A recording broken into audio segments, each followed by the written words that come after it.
morning. It's really a pleasure to be here. I traveled all the way from Singapore to Poland this month to be here to speak with you. And today my topic is about defining your moonshot in this millennial age. First, who am I? So in the past 3 years, we accomplished 2 goals. The first is that we started a SoGal community to support female millennial entrepreneurs all over the world. And now we have 50,000 people that are connected in our network. And the second thing is, together with my business partner, Elizabeth Galbut, we co-founded the first female-led millennial venture capital firm called SoGal Ventures. So as a venture capitalist, or a VC, our job is to hunt for the next unicorn, which means private companies that are valued at $1 billion or more. So really our job is to hunt for baby unicorns that could be the next big thing. So in the past 3 years, we have invested in 52 baby unicorns all over the world, mainly in the US, but also in China, Singapore, Australia, Sweden, and the UK. And maybe the next one will be from Poland. But none of this was planned. My goal was really to climb up the corporate ladder when I started out. But it changed really rapidly when I ended up at this master's program in entrepreneurship and innovation at the University of Southern California. In the first 3 months, I went from not being interested in entrepreneurship at all to being really fascinated by the world of venture capital and startups. And then to becoming really frustrated with the fact that I was always one of the only women in the room. My professors brought in brilliant CEOs and investors to the classroom all the time.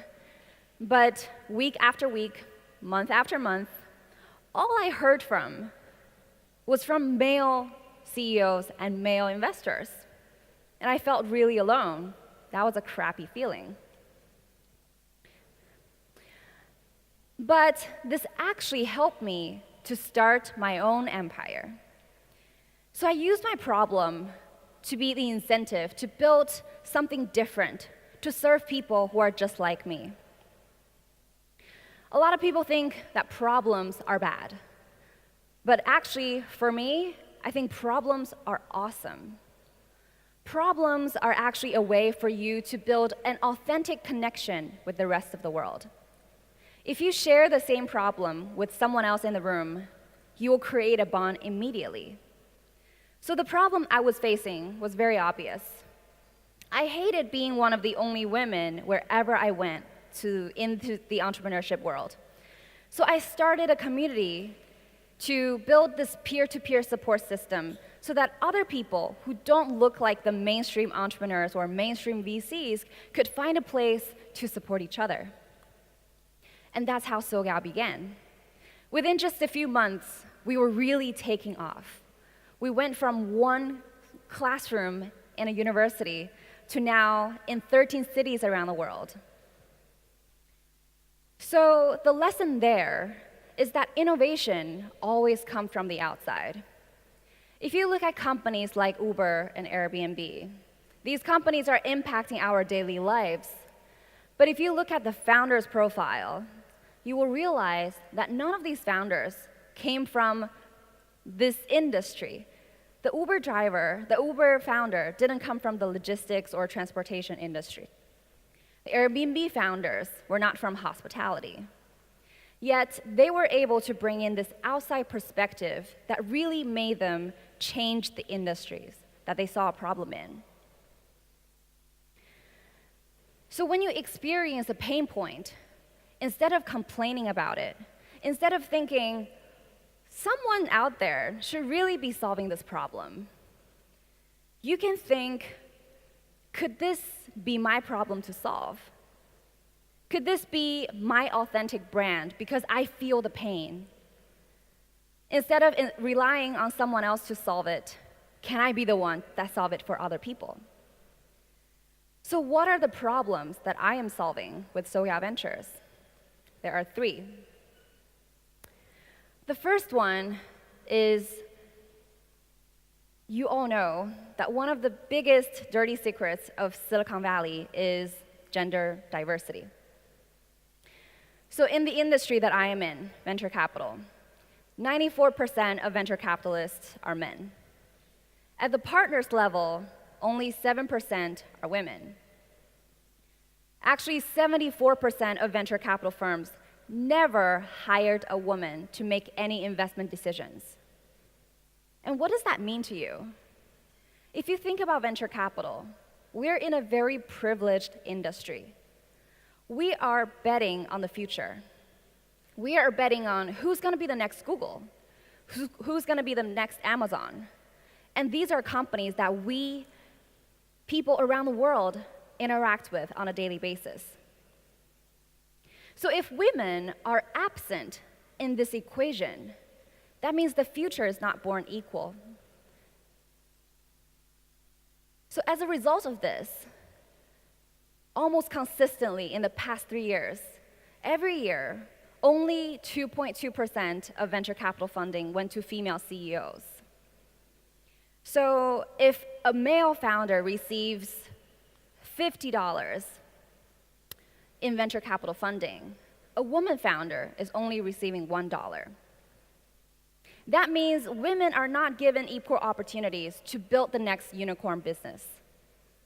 And this will give investors all the more reasons to not invest in women because they think, well, who are the women unicorn builders out there? I can't think of any. But the truth is, the women unicorn builders, their stories are not told. And women founders are not the only people that suffer from the gender diversity problem. As a fund manager, I know for a fact that only 1.1% of the $71 trillion industry of asset management is managed by women or minority-owned firms. The second big problem that I found is that the next generation is largely underrepresented in venture capital. As a VC, we're investing in the future. What is going to happen to the next generation? The next generation is very different. Even though millennial almost became a dirty word, it is becoming the largest population in the workforce. It is also the most powerful consumers out there. So the three things we have identified for millennial generation are on the screen right now. First, the millennials are very global. It almost worries me that people are always going to ask me where I'm from, and it's actually a really complicated question to answer. And that stays true for not just me, but all of the friends that I have. They grew up in a different place. They grew up somewhere in one country, and then go to another country, study somewhere, live somewhere, work somewhere, and move countries anywhere in between in the world. So it's really hard to define where you're from. So we're global first when we build businesses. Internet is very global. So once your brand is on Instagram or Facebook, your reach is already international. So when you're building a business, what you should really be thinking is to go global from day one. Your market is where the internet is. And if you're not utilizing the full potential of that, you're wasting your potential to become a unicorn. The second trend is that we are design-driven. Our generation demands flawless design, conscious design, human-centric design, and a personalized user experience. If you fail to deliver that, even if you are a free app offering free services to add value to people's lives, they will still not use you because you're ugly. The third trend is that we are community-driven. The millennial generation, compared to their parents, are a lot less religious. But as human beings, we're always craving for the sense of belonging and purpose. So where do we get that from if we're not getting it from the religion? The answer lies in business. We express ourselves We create our rituals and routines through the things we buy, through where we spend our time and who we hang out with. So as a next generation brand, you really have to think about, who are your people? How can I bring a cult-ish culture into the brand that I am creating? The third problem,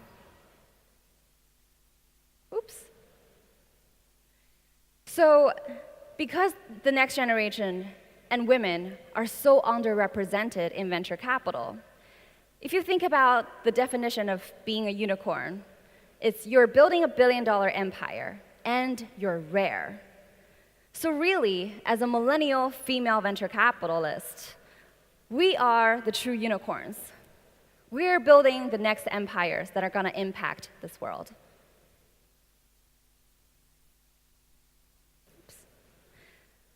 So how do you get started?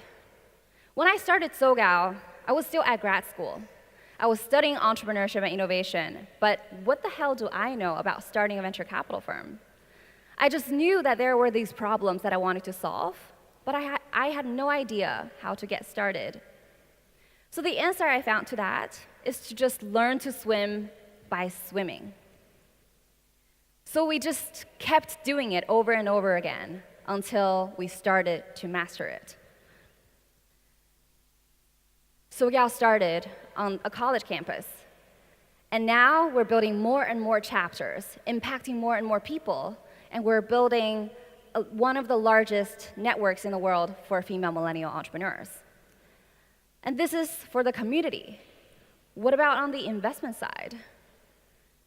So after seeing hundreds and hundreds of talented women entrepreneurs in the world, we decided that if nobody is going to invest in them, why not us? Why can't we raise a fund? Why can't we raise money to invest in these talented, super hardworking, and ambitious female entrepreneurs? And the answer is, it was freaking hard. So what we did was that we started by investing in tiny, tiny little checks into startups. We begged the founders to let us into their companies. So before we were actually able to raise money from other people, from bigger investors, we invested in 30 beautiful companies around the thesis that we have created, which is how the next generation lives, works, and stays healthy. One of the best investment advice I got early on was that when you start investing, instead of putting $50,000 into one company, instead, you should put $5,000 into 10 companies so that you get a really wide spectrum of experience and you get familiar with the process. And that stays true for everything that you're trying to do. Just take baby steps and you will be surprised by where it takes you. So in the beginning of last year, we were able to finally launch SoGal Ventures Fund 1.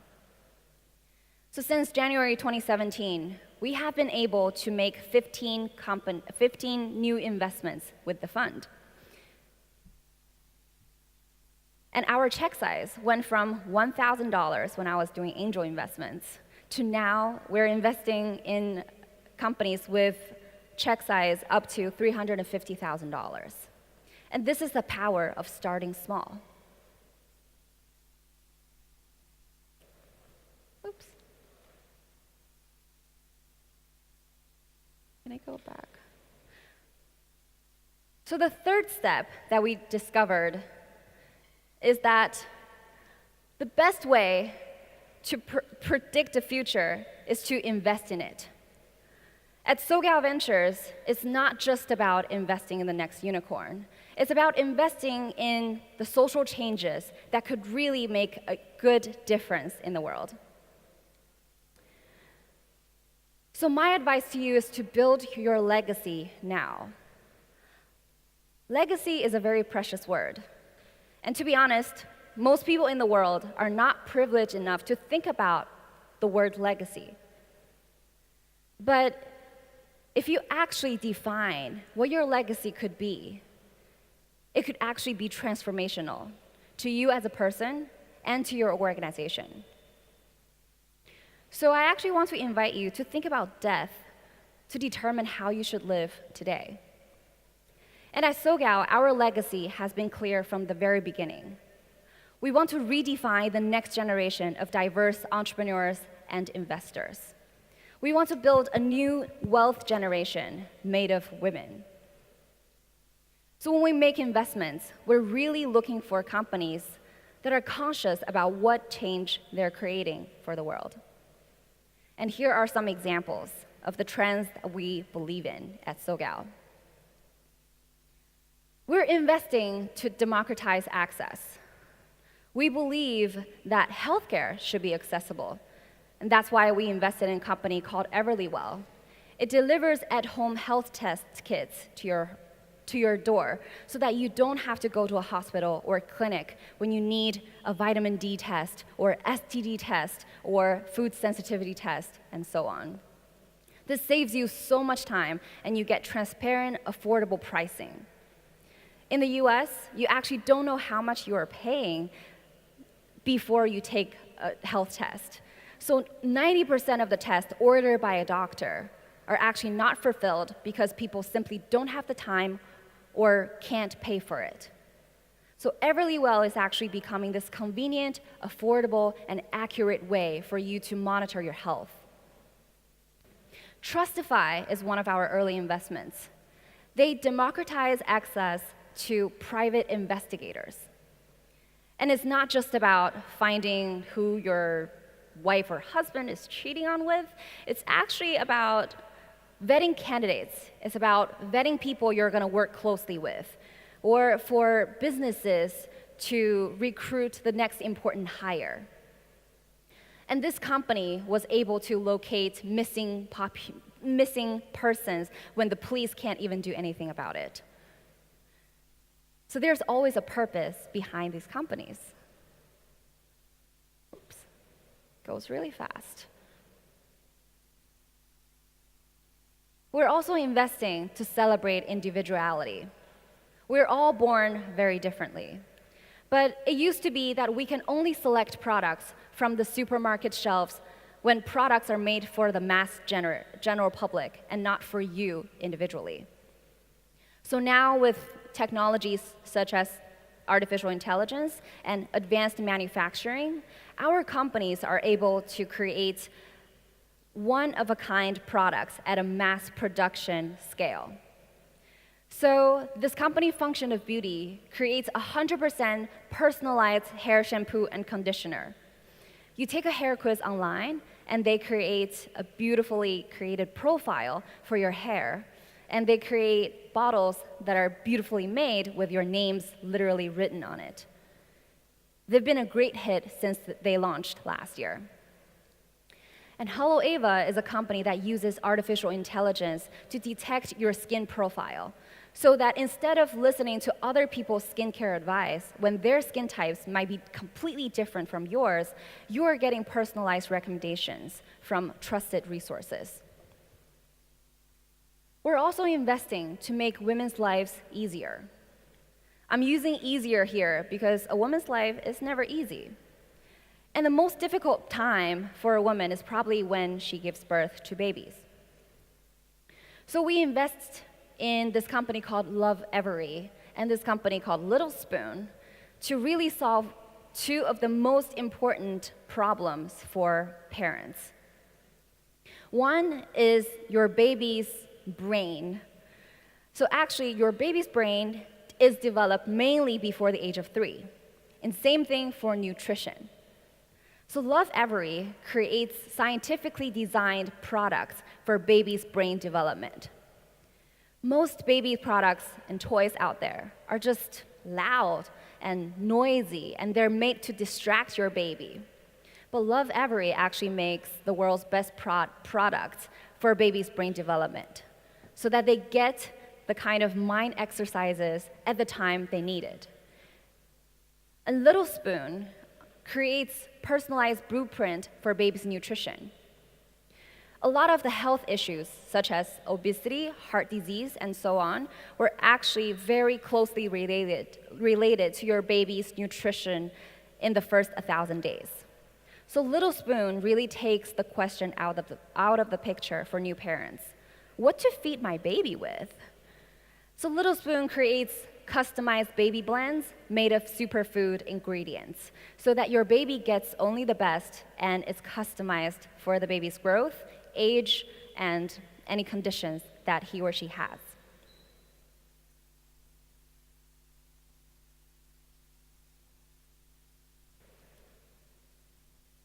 And of course, we're saving the planet in the meantime. This company we invested in, called A-Day, is actually creating beautiful, versatile, seasonless apparel that takes you throughout the day, therefore the name A-Day. They're actually launching this new collection of conscious design today, and their pieces are made of beautifully recyclable materials, and they use renewable energies at all of their factories. So this jacket you see on the left is actually made of 41 water bottles, and it's recyclable. So at the end of the life for your apparel, they're able to be recycled and reused all over again.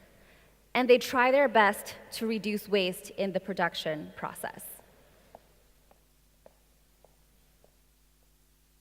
And before I end today's presentation, I really want to encourage you to think about the 3 steps that I talked about today. What are the problems you want to solve? And do you have any unique pain points that can help you build an authentic connection with other people in the world? And what are the small steps you can take today to make you move forward towards your goal? And most importantly, think about your legacy. Invest in the change you want to see instead of just waiting on the sidelines. So make a difference. There is scientific research that shows 10% is the magic number. When 10% of the world believes in something and really pushes for change, the rest of the world will follow. Can you be the magic 10 and create the change you wish to see in the world? As Mark Twain said, invest in your today, because that's where you're going to live the rest of your life. Thank you. Ladies and gentlemen, please put your hands together for Pocket Sun.